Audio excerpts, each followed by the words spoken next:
पंचम स्कंध मातेति माँ नवरात्र की इस पर्व में आप सभी को बहुत बहुत धन्यवाद है, प्रणाम है।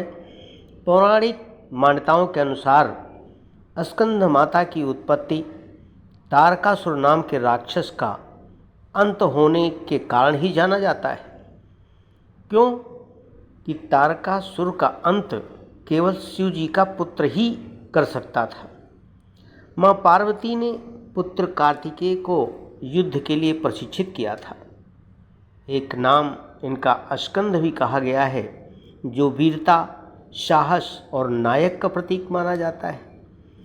कथानक के अनुसार कहते हैं, महाकवि कालिदास जी ने भी महाकाव्यों की अगर रचना की है तो स्कंद माता की कृपा से ही किया है।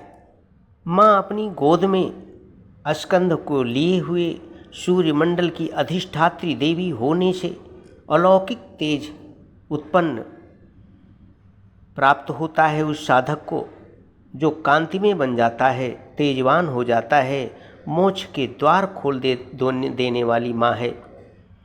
पता लगता है कि देवासुर संग्राम में स्वामी कार्तिकेय देवताओं के सेनापति थे। कुमार के नाम से पुराणों में लोग जानते हैं।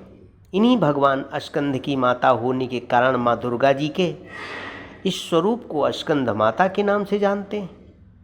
और जो साधक सच्चे मन से माँ की उपासना करता है तो उसका विशुद्धि चक्र जागृत होता है, उसे सिद्धि प्राप्त होती है।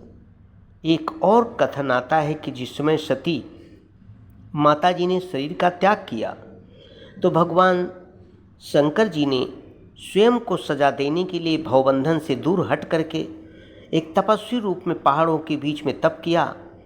इसी बीच मौका पर पा करके देवताओं ने क्या किया, देवताओं पर हमला कर दिया। तारकासुर और सुरपद्मन दोनों बलशाली राक्षसों ने किया। उस वक्त मदद के लिए कोई न हुआ।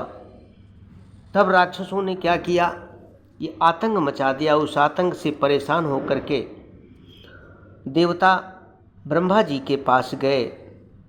ब्रह्मा जी ने भी कुछ नहीं कर सके।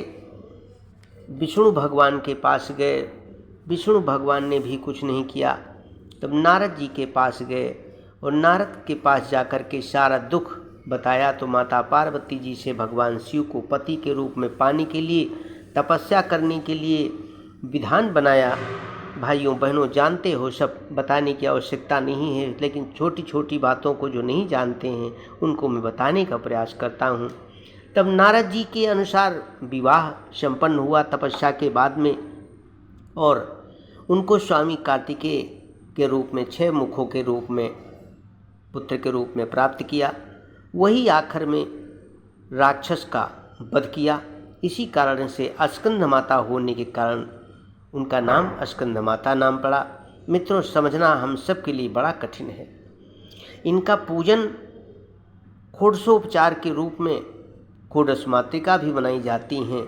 गणेश और वरुण, नवग्रह, सप्तघृत मातृका आदि 7 सिंदूर की बिंदी लगा करके स्थापना की जाती है। फल फूल, मिठाई और पान का वीणा का भोग लगाते हैं, जिससे माँ प्रसन्न होती है। ओम ऐं ह्रीं क्लीं स्कंद माताय नमः का जब भी लोग करते हैं जिससे प्राप्ति होती है। नवरण मंत्र का भी जाप करते हैं जिससे सफलता प्राप्त होती है। बहनों भाइयों, गायत्री मंत्र का ये 5वां अक्षर स्कंद माता के नाम से ही जाना जाता है। जो व्यक्ति, जो भाई बहन हमारे गायत्री परिवार से जुड़े हुए हैं, जो गायत्री का जप करते हैं, गायत्री चालीसा का पाठ करते हैं, उनको ये शक्ति, उनका विशुद्धि चक्र जागृत हो जाता है।